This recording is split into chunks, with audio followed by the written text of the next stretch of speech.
So, offering the mind to the heart, offering the mind to the heart, offering the me to God, offering all that you are to yourself.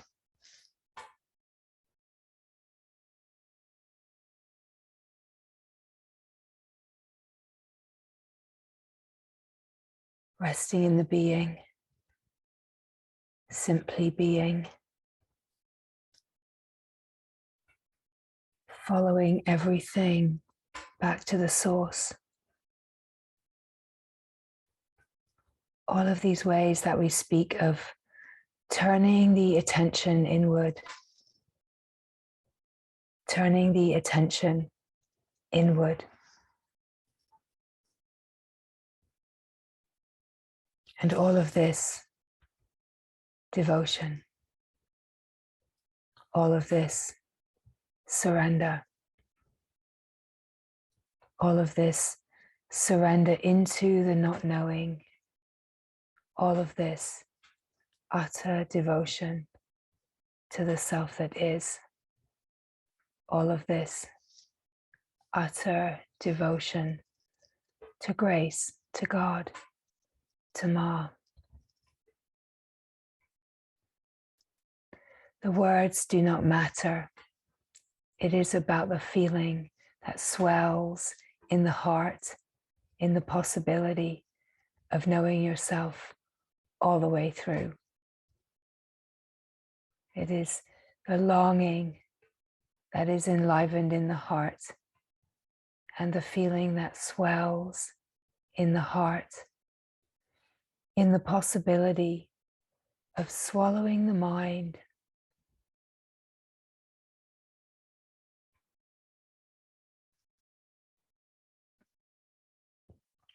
It does not matter the words. The words can be taken by the mind and used as a distraction. They can be used as a defense. I don't like the word God. I don't like the word devotion, right? It is to notice what the mind uses as a defense. Whether we speak of bhakti or whether we speak of the jnani, it's exactly the same in truth. Of course, there's only one. The mind can say, well, this is the way that it works for me. This is what I like better. It doesn't matter. Self-inquiry is devotion. And devotion is an invitation to fall into the self and inquire about what this I truly is again and again and again. There is no difference. Might seem to the mind there is a different flavor, but in essence, it's all the same. It's all about surrender. It's all about giving it all up to God. It's all about wanting, longing, desiring yourself more than anything of the world. As long as there is a desiring anything of the world, then the attention that is desiring things of the world will be the distraction that constantly pulls the attention away from the glory, because the glory is always here. And when every single fiber of your being is saying yes to the glory, then the glory is what is lived. It is this simple, and yet it is hard to pull the attention away from the things of the world, because the things of the world have become habituated to feel like what I need, right? The me is addicted to things of the world to keep itself alive, and it believes its story that it needs these things of the world. It needs things, of course, because anything needs other things to thrive. But when you realize that you are not a thing, you need nothing, and you discover that you are not only thriving, you are life itself. You are the fullness, the glory, the greatness. This is the true nature.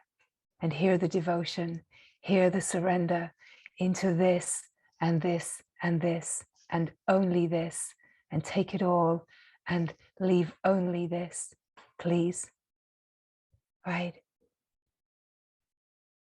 All of the habitual ways that we are pulled into the world, thinking that we need, that we want, that there's some kind of lack, that there's something missing.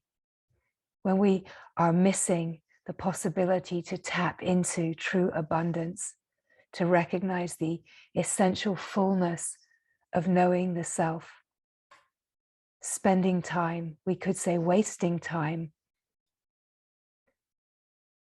in the addiction of things of the world, trying to fill the space that feels to be lacking with more things, right? Imagining that we're short of things, but there's no shortage of anything. It's to realize that you are not a thing, and then you do not need to seek for more things. When you tap into the flow of grace and you know that this is the fullness, the glory, and the true abundance, you do not need to waste time distracting in worldly pursuits, because you fall into the flow. And as you flow, everything that is needed is offered again and again and again. The full abundance comes in to support true devotion, right? Any project that is in veneration of the glory of God, of the Mother, will be fully supported. Of course, how could it not be? Because it's not even about somebody trusting. It's just saying yes to what is, knowing that whatever is the glory of God. There's nothing outside of it. When we are aligned, life doesn't need to play out tricky situations in order to bring us into alignment, into connection, right? Everything that plays in life as hardship is just love. It's the grace trying to bring us into the flow. It's trying to bring us into the flow, to ask the deeper questions and to find out where the grace is, to discover that grace is not in more things. It's not in more experiences. It's not in relationship dynamics, and it's not in gathering things that you think you need. It's not in anything of the world. It is in the glory of being yourself. Mm-hmm.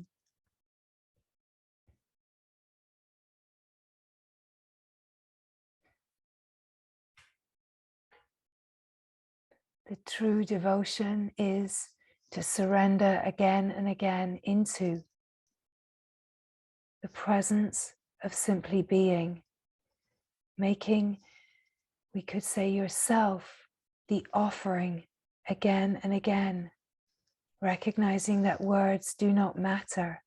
It's not about the me, working out what works for me, what suits me, right? It's about watching and noticing every time the me starts to tell itself what its preferences are and what suits and what works and what I like and how my needs are met. It's just to watch it and say, oh, look at that.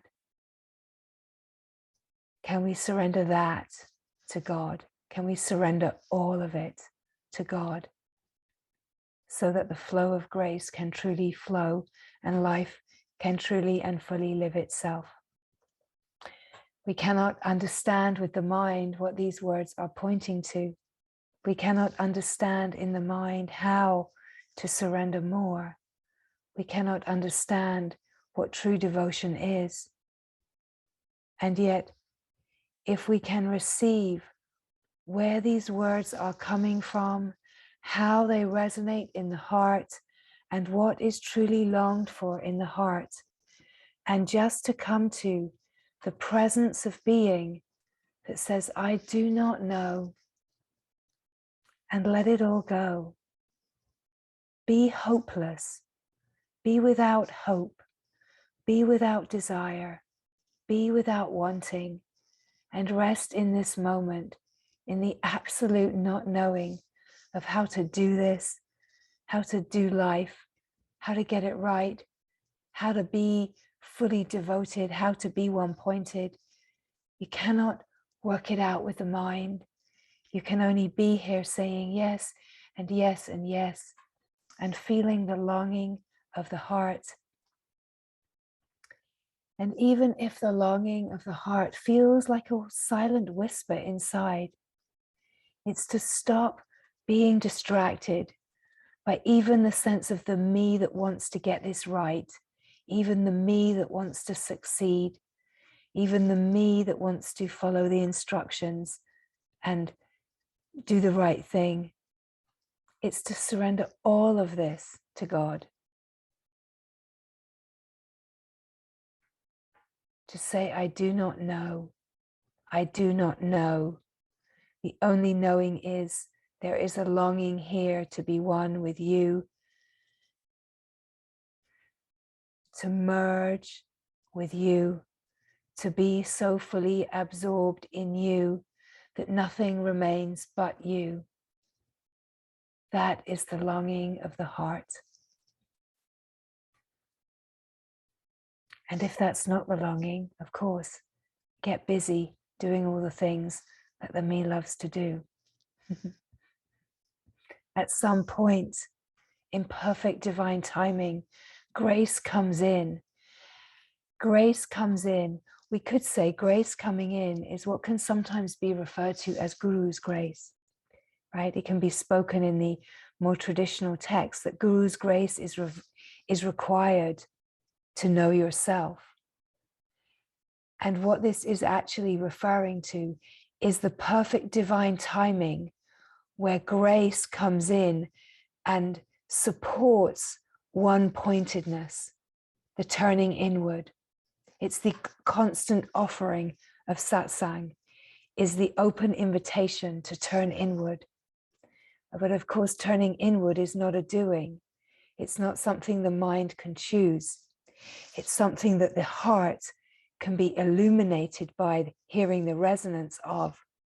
And then it's as if there's a natural movement of surrender, of devotion that feels like the flow of grace, that's suddenly carrying everything deeper.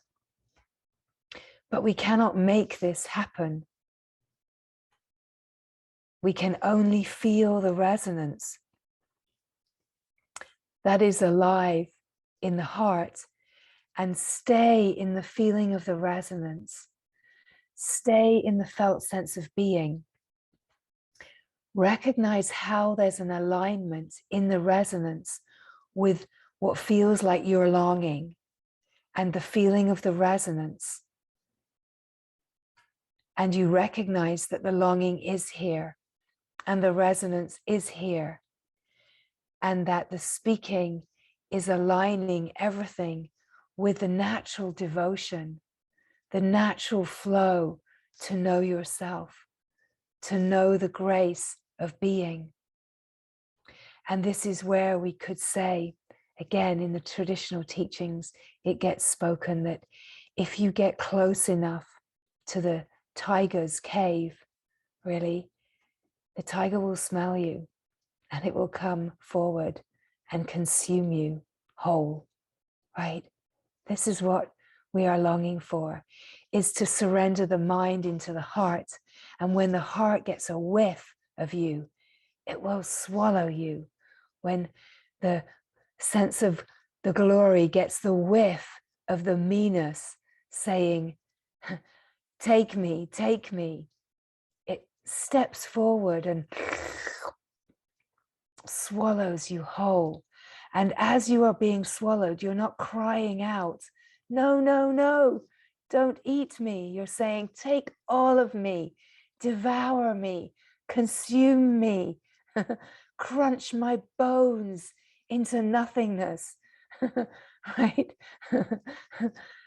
As there's a feeling of starting to be pulled into one-pointedness, it's just a stronger magnetic pull that says, yes, devour all of me, because you can already feel the aliveness of true life pulsing in the heart, right? As the personal, the mind, the me is collapsing, dissolving, thinning out, and being consumed. And at some point, the moment of the devouring, and you can feel a sense of it approaching, but there's nothing that's saying no. Surprisingly, everything is saying yes, yes. This is so profound. This is so precious. This is so delicious and delightful. I do not know what is happening here, and I do not need to know. Just take all of me, right? And true devotion just rises up, right? The bhakti flow just rises up, whether you think you're a bhakti or not, the flow just rises up. And this is the flow of grace, right? This is Guru's grace. The Guru's grace, let's say, is the divine light coming in. It can feel like a swooning. It can feel like heat. It can feel like an upwelling swell in the heart. And every time that it starts to move, it gets like a bigger tidal wave until it's like tsunami happening in the heart. But you're not looking for cover. You're not looking to like run away. You're just wanting to be absolutely overtaken by the gorgeousness that is flowing. And there's just a saying yes and yes and yes, just like those pieces of cloud dissolving in sunlight, right?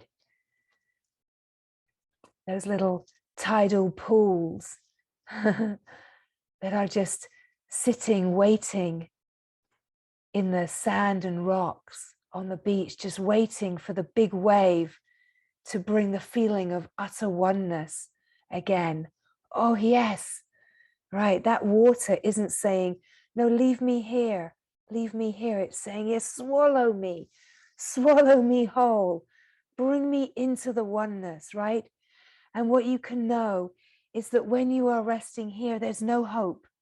There's no hope anymore, right? It's like the salt doll paddling in the ocean. There's no hope. There's no hope. It's a done deal. It's all over, right? It's just a matter of, we could say, time, but you already know the timeless nature, and your toes and your feet and your ankles are gone. They're one with the saltiness of the ocean, and it's rising up, and your knees are crumbling, right? And the salty doll is just remembering its oneness, and it's not saying, no, no, no. It's saying, take me into saltiness all the way. Let me be one in the saltiness forever, eternal, right? Yes, it's like the wooden horse that approaches the fire, right?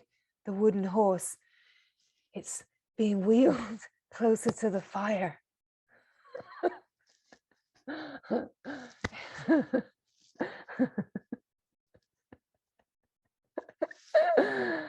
You never know what's going to happen, right?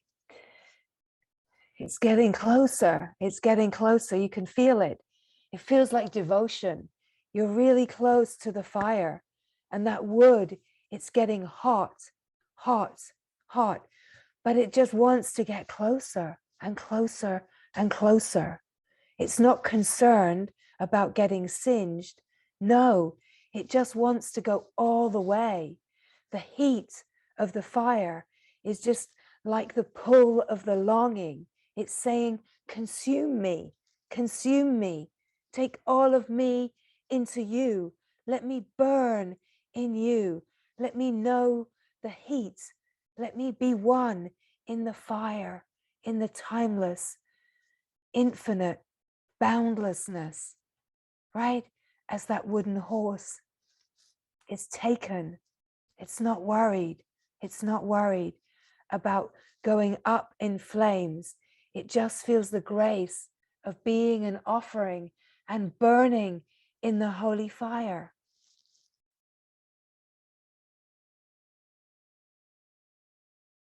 The wooden horse finds oneness, oneness in the flame, in the eternal flame that is the shining, shining light. The shining light is the self shining in and of itself.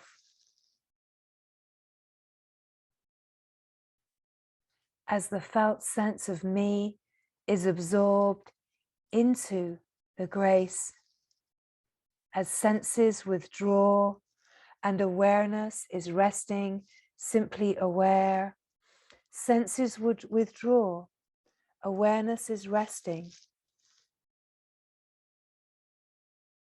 The felt sense here of awareness simply being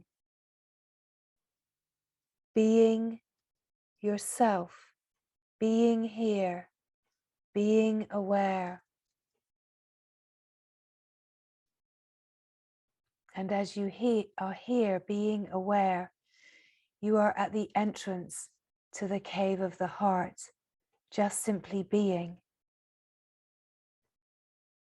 It's about waiting in the right space, waiting at the right bus stop, right? Waiting to be taken. And what you can be sure of is that the divine is like that tiger with a keen sense of smell. Well, the longing of the divine tiger for you, for a meal, for a feast, is just as great, if not greater, than your longing to be taken. There's no bargaining here. You don't need to persuade the divine tiger to eat you. You don't need to make yourself more tasty, right? Because the divine tiger is longing for a good meal, right? It's just waiting for you, just waiting for you to say yes. And in the moment of the deepest yes, and that deepest yes is the devotion. It is the surrender. It's the letting go. It's the one-pointedness, right? So see how all the words are just pointing to the same thing. And it's now, it's now, it's now. It's the holy fire where the mind collapses into the heart and is absorbed into the divine, right? This is the tasty meal, the holy devouring of the me, of the mind and the mine into the oneness that just is. Hear the glory, hear the beauty, and you can feel that longing in the heart. There's nothing that can be done. And of course, this is the frustration for the mind. But it's to recognize that when that feeling of the frustration that's born out of the longing is arising, to just come to the longing and let go of what the me wants and the me's interpretation. Come to the rawness of the longing, the aliveness of the knowing, the aliveness of the heart, because right here is the sweet spot. Here is the spot of surrender. Here is the holy place of divine patience, where there's a saying yes and a saying yes and a saying yes. And at some point, the depth of the longing and the one-pointedness here, it's deep enough, and you start to feel that as devotion, as a deeper surrender, as a greater pull. And you start to feel, this is the only thing that matters. This is all that is longed for. Nothing else matters but this. And as this feeling starts to swell in the heart, we could say the worldly desires naturally fall away. There's no doing involved. Surrender is natural. Deeper devotion is natural. And you find that there's almost like a natural japa or a natural mantra happening where you're naturally feeling, this is all that I'm longing for. This is everything. More God, more truth, more satsang, more love, more being, more sitting, more feeling the longing, more offering myself into the glory, more wanting to hear about the glory, more reveling in the glory, more only wanting to talk about the glory, only wanting to be in the company of other beings that have the same longing, right? It starts to take over. This is the one pointedness. It starts to take over everything because it's like the mind is being consumed so that it's all you can think of. You can't think of all the things the me wants anymore because it seems like all the me wants is this, is the glory. And this is where the taking over starts to be revealed in talking about the glory, thinking about the glory, wanting to be in the company of the glory, offering yourself to the glory, repeating the holy longing inside you, right? Sitting in it, bathing in it. And there's a naturalness. Everything in the life suddenly wants to be associated with the depth of your longing because the one pointedness is taking over, right? So this is the naturalness of how one pointedness takes over. And what happens is the mind collapses into, we could say, the intellect. The intellect is like an awakened intellect, which is like the intelligence. And so the knowing of the being, the wisdom takes over. And the wisdom, the intellect, we could say the awakened intellect, the pure intelligence takes over. And it starts coming alive in everything, the whole of the life. It starts popping up. That you're in the supermarket, just musing over which crackers to buy. And the crackers, you can feel like they're singing the glory of God to you. And then somebody sidles up next to you and they're looking at the crackers too. And they suddenly start speaking about the glory of God to you or consciousness, right? It's like, you're like, wow, there's suddenly like a conscious conversation happening right there while you're having darshan with the crackers. You can't believe it. Everything is suddenly starting to point towards the same thing, right? It's these wild happenings. The trees are talking to you, the flowers are talking to you. Everything is wanting to pull you deeper into the glory. You know, the being that you think is the most unconscious relationship in your life suddenly starts speaking about the love of God. And you see that it's being reflected to you everywhere because your one-pointedness is meaning that that one-pointedness is being reflected in the play, right? This is the gorgeousness and the naturalness of how it happens. People just show up in your life and they're a fit, right? They just flow in, right? It's effortless.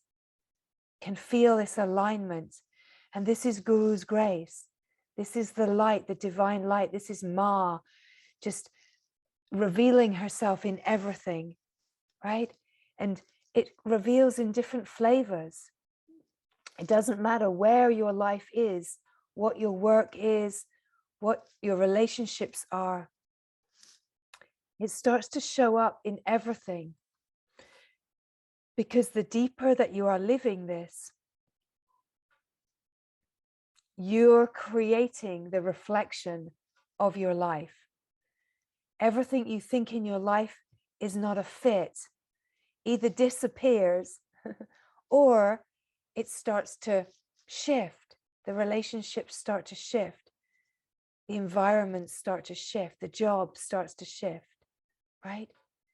There's a natural magic that starts to happen that matches the intensity of your devotion, the intensity of your longing. It starts to be matched and reflected in the play. We could say too, there is a phase that the intensity of your longing and your devotion will also be matched by the depth of the purification that comes up, right? Many of you will recognize, oh yes, we know all about that, right?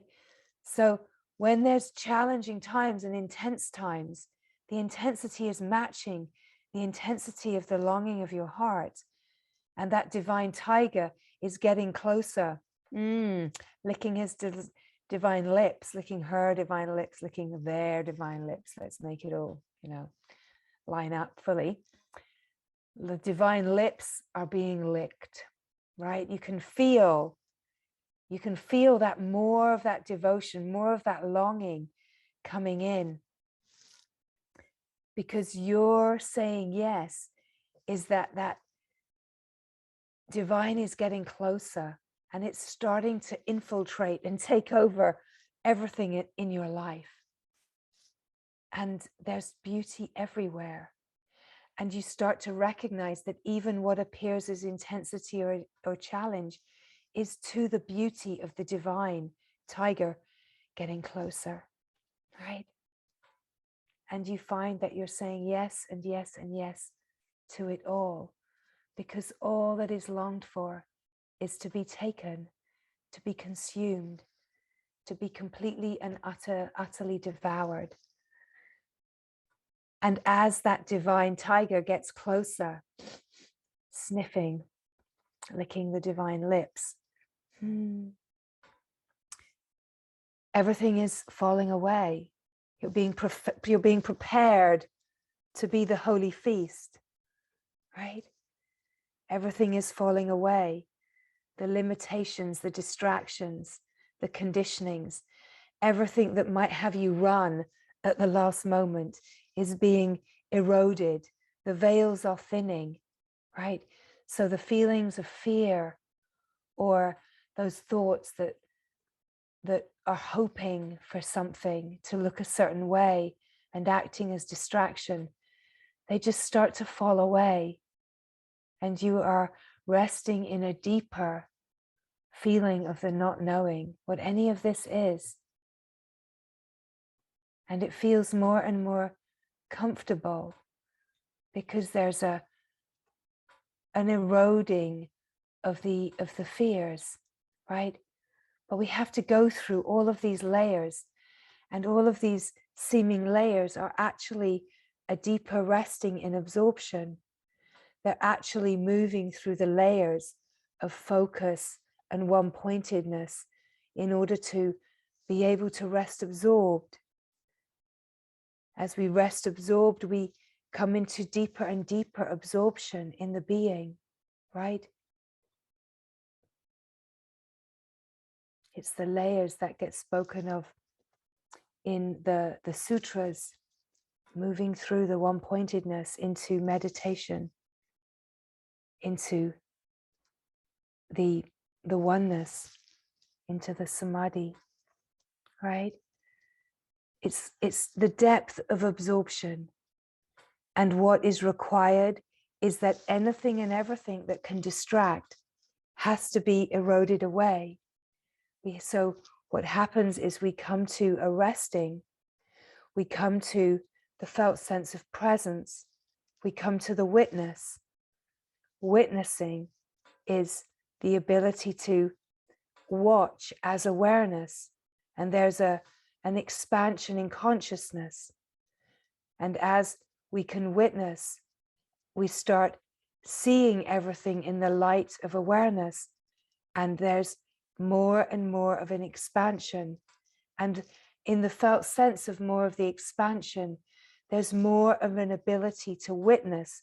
We could say from the sense of the unique experience, it feels like, oh, I can witness more. There's more witnessing, there's more resting.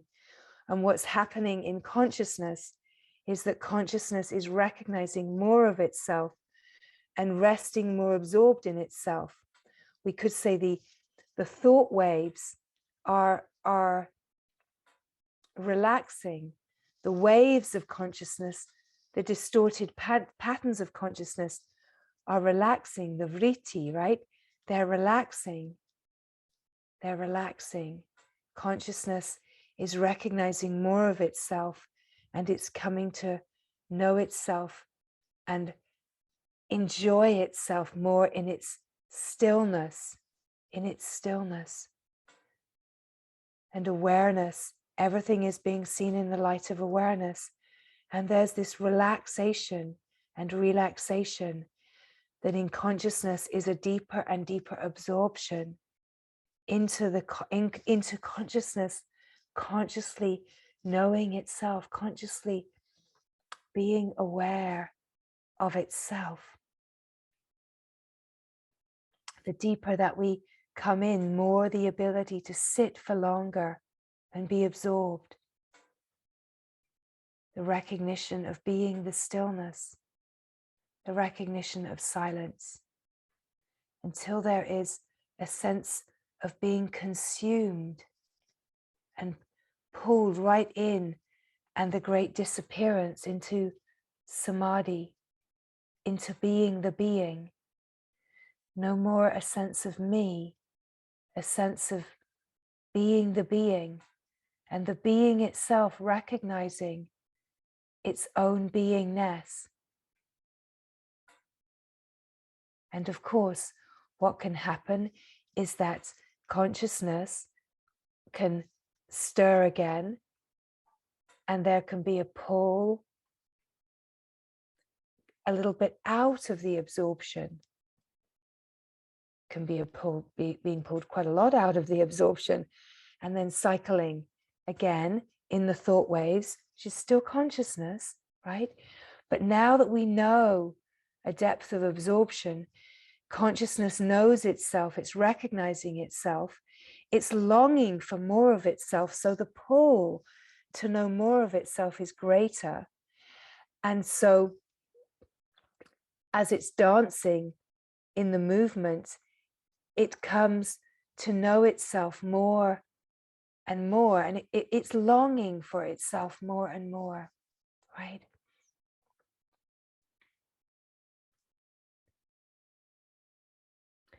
So there comes more of the ability. It feels like you're moving backwards and forwards. The unique experience feels like you're going backwards and forwards. But in truth, you're the consciousness, you're the essence, nature of consciousness, which is pure awareness. And the deeper that you rest, the deeper that you recognize your essence nature. And then whatever happens, whatever movement happens, it doesn't matter, because you know your essence nature. You can never leave your essence nature, right? And then the longing for your essence nature gets bigger. And this is all happening in consciousness, deepening in, deepening in, deepening in. And as consciousness comes to know itself more and recognize itself more, the longing of the heart, the longing to surrender and be taken, just gets greater and greater, right? It's all natural. It's the natural intelligence. It's all moving all by itself. There's nothing to do. We're just enlivening it. We're stirring it up. We're fanning the flames. We're fanning the flames so that we can move deeper and deeper towards one-pointedness. And those where there's already one-pointedness, or those that have already been swallowed or semi-swallowed, can just feel the fire of pure devotion,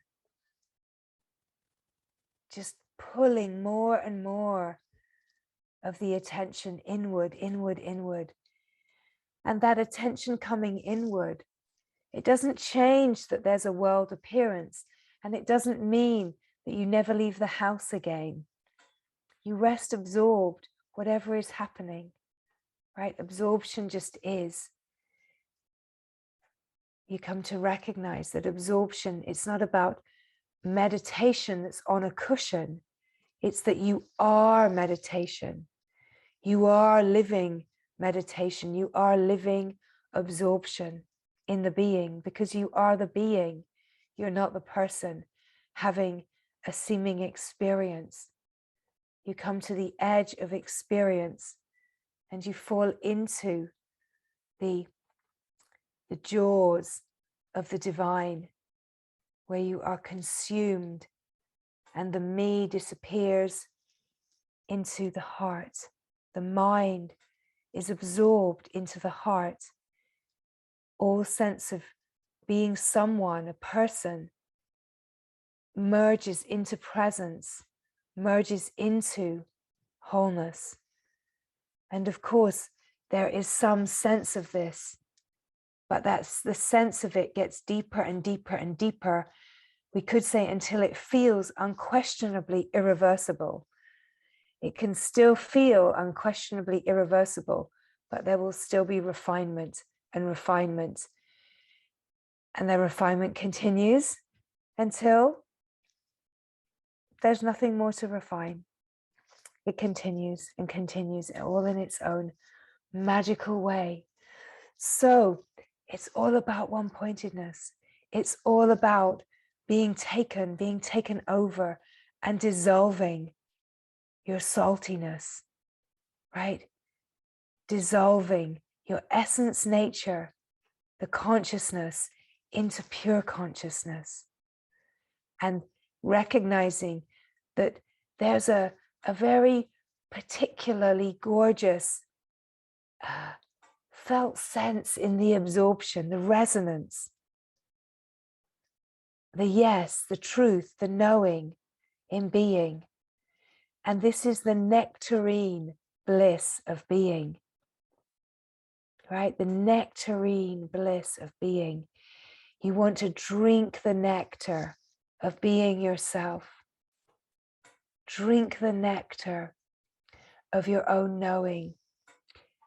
And it's this that acts as the flow of grace that carries the consciousness that you are in true nature deeper and deeper into itself.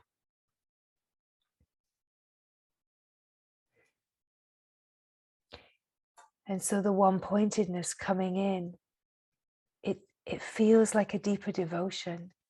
It feels like a deeper surrender. It feels like a more enlivened fire of longing. It feels like the magnetic pull is like a force field that's getting stronger, because it's pulling you to break orbit.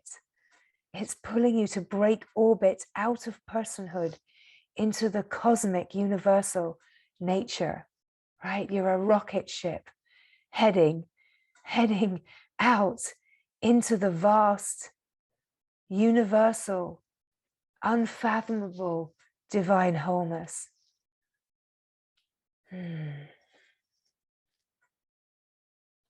The rocket ship into the heart of God. Sign up for that one. Saying yes to that rocket ship. Like a laser, beaming yourself right into the heart of God. Beaming yourself in the one-pointedness right into the heart of God. Beaming yourself. How do you beam yourself into the heart of God? With all that you've got, you just keep saying, take me, all of me. I want nothing but you, whatever you are. Nothing else matters but you. Take all of me into you until all that remains is you, until the self is shining in and of itself. Take all that I think I am and dissolve it into what you are. Laser sharp, beaming yourself in and in and in.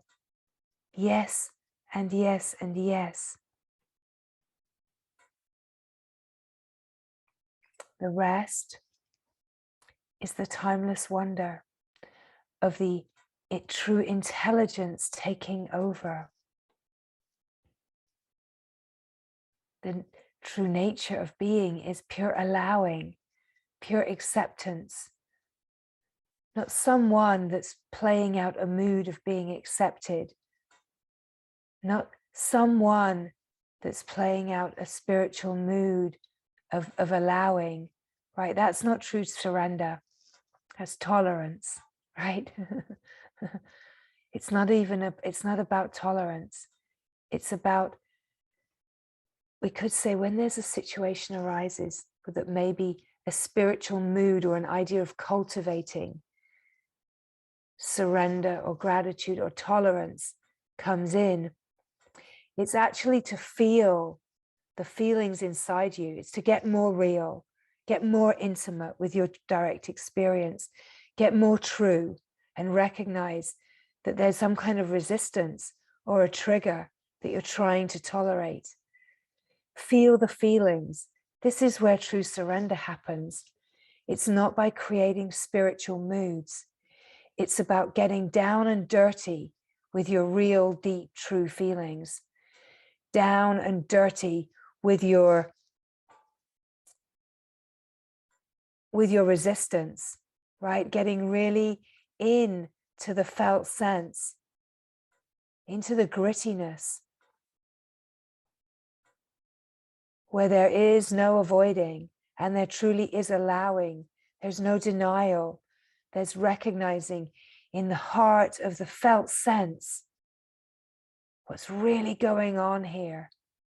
This is where true surrender happens, right underneath tolerance, right underneath that kind of smile that says, says to the world, yeah, everything's fine.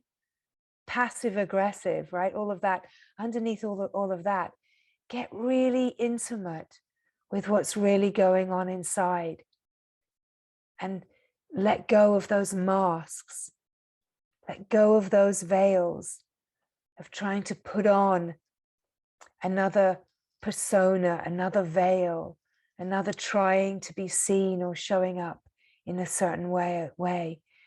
And first, get really intimate with what's really going on inside. True surrender, true allowing and acceptance. This is where the transformation really happens. Where we let go of trying anything. No more strategies, no more moods, no more ideas or beliefs or concepts. We're actually so deeply resting in the being that we are life surrendering into life, and so simply aware and present and open that there's this natural, intelligent meeting of everything as it arises, seeing it, meeting it, allowing it,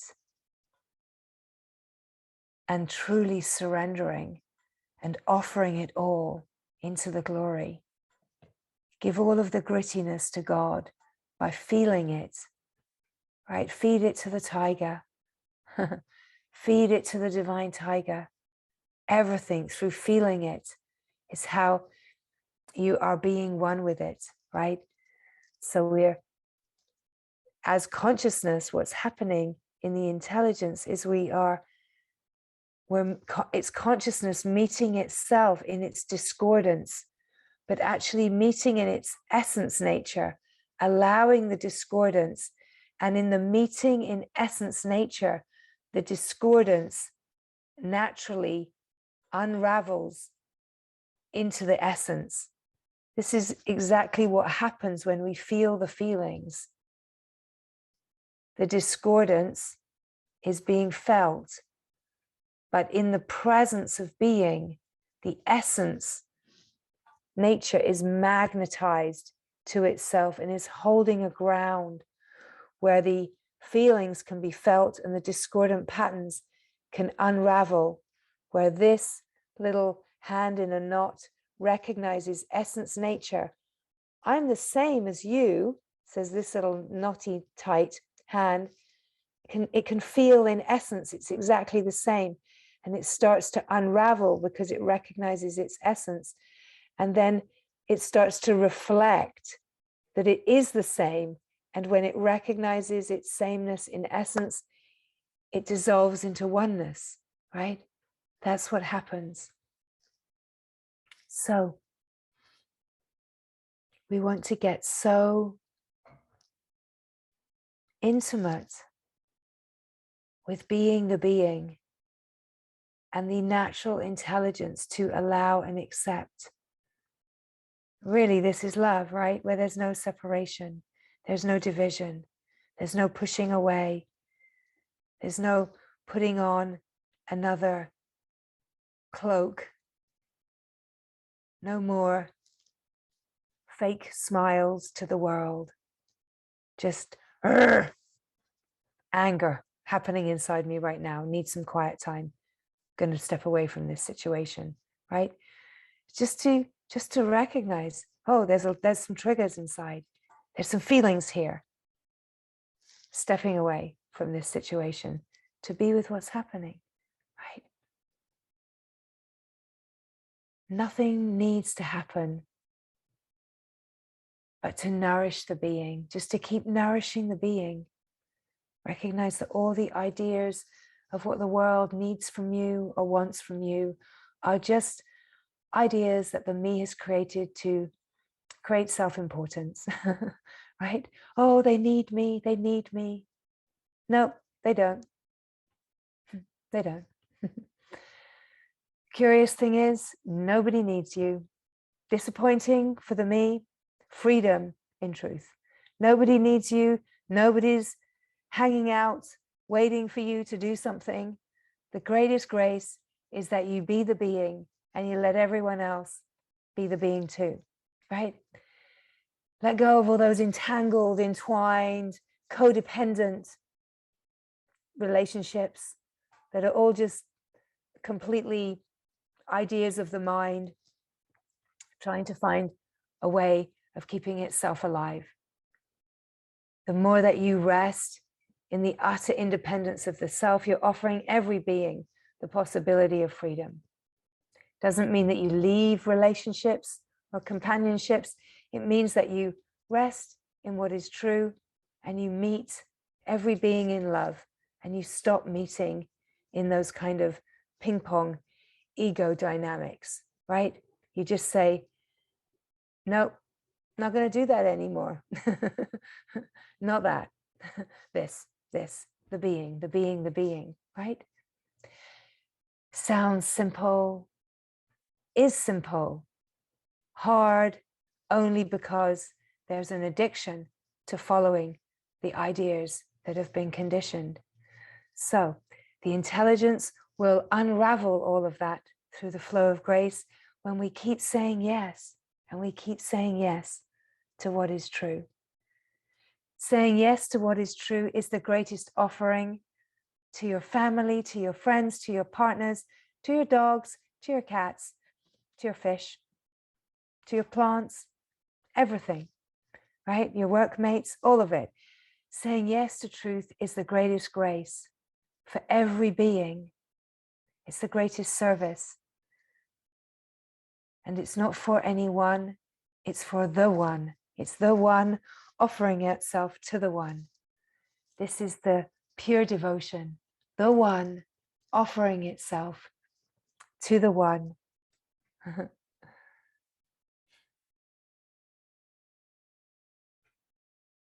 Resting here, letting your salty legs dissolve into the ocean of bliss. Recognize there is no hope, that you're already on the way, right? Your toes, your ankles, they've already gone. It's a done deal. You might as well just let go and be taken all the way into the nectarine ocean of bliss.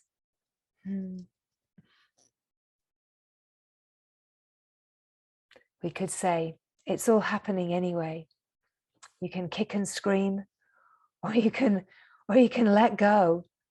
You can let go of everything that is being held on to and flow with the flow of grace. Receive the true Guru's grace is to receive the light of your own heart. Receive the light of God inside your heart that is calling you into it, calling you into the flow. That Guru's grace is just waiting inside you. The speaking, the resonance, satsang, anything that enlivens it is just enlivening the grace that has been dormant inside you. We could say your whole life. It's never ever changed. It's right here as a light. It's an internal flame, eternal flame. The resonance is the constant invitation to say yes to the Sat Guru, the turning inward, the pure devotion, that let all your devotion be to the self, pull in all the projections and threads in the external, and let your devotion be like a torrent, a full torrent of flowing, loving devotion that is turned towards yourself. This is what breaks down the barriers of the sense of personal heart into infinite heart, into the heart of God. It's what merges the mind into the heart. It's where self-inquiry and bhakti meet.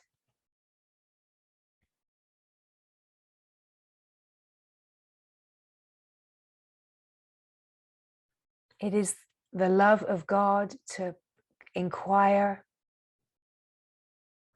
and to fall into the love of God and the love of God and love of God, and make yourself an offering and surrender and surrender and surrender, is to inquire into the truth of who you are, to fall into yourself, to find out truly, who are you? What are you? What is this? What is this one that you are? And where is the true knowing of this oneness?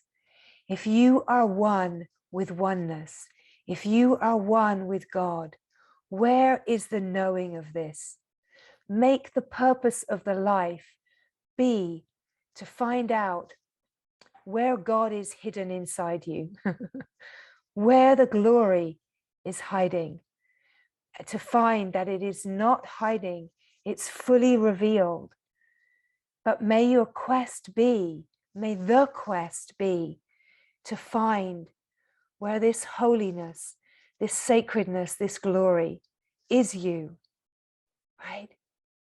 Do not rest until you know the unquestionable oneness. This is devotion. This is true surrender. This is true inquiry, right? Is to just keep finding out where is the knowing of what God is that's beyond concept, where the knowing of what God is the knowing of what I am. Where is this? It's right here now. It's right here now.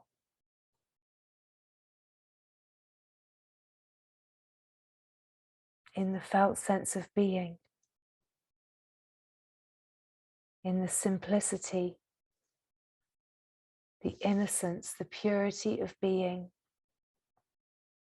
just resting. The light of the self is shining luminous in the knowing of only itself. We could say awareness, aware of itself, the being, simply being. Consciousness, consciously aware of itself. Just this, just this, just as it is, just as you are, right now, here. You are that has been longed for. This silent being, simply being.